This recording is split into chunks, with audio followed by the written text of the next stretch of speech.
வணக்கம் நண்பர்களே, நான் தான் லவ்லி ஃபேன்சி ஜலாலுதீன் திருச்சியிலிருந்து. ஒரு நண்பர் சிம் தொலைச்சிட்டாரு. இப்போதைக்கு எனக்கு அந்த சிம் தேவையில்லை, பொறுமையாக வாங்கிக்கலாமே அப்படின்னு சொல்லிட்டு 1 வருஷம் கழித்து வர்றாரு வாங்குறதுக்கு. எப்போதுமே உங்கள் சிம் தொலைஞ்சிருச்சு அப்படின்னா குறைஞ்சபட்சம் ஒரு 60 நாளைக்குள்ளே நீங்கள் வாங்கினீங்கன்னா உங்களுக்கு அந்த நம்பர் கிடைக்கிறதுக்கு வாய்ப்பு இருக்குது.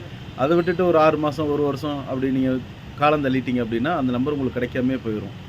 அப்படி இல்லை லேட்டாக வாங்கினாலும் நீங்கள் ரீசார்ஜ் பண்ணிக்கிட்டே இருந்தீங்க அப்படின்னா அந்த நம்பர் லைவில் இருக்கும், நீங்கள் போயிட்டு வாங்கிக்கலாம். ரீசார்ஜ் பண்ணாமல் இருந்து அந்த சிம் தொலைஞ்சு போச்சு அப்படின்னா அந்த சிம்மை வந்து நீங்கள் 2 மாதம் 3 மாதத்துக்கு அப்புறம் நீங்கள் வாங்குறதுக்கு உண்டான சாத்தியங்கள் ரொம்ப ரொம்ப குறைவு. அதனால் சிம் தொலைஞ்சிருச்சுன்னா உடனே வாங்கிடுங்க. வாங்க முடியாத பட்சத்தில் அதை ரீசார்ஜ் பண்ணி உயிரோடு வச்சுக்கிட்டே இருங்க.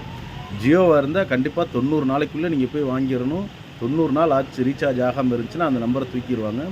போஸ்ட்பெய்டு பக்கம் தலை வச்சு படுக்காதியே, அது உங்கள் பர்ஸை பதம் பார்க்கும். சிம் கார்டு வாங்கினீங்கன்னா ரீசார்ஜ் பண்ணுங்கள்.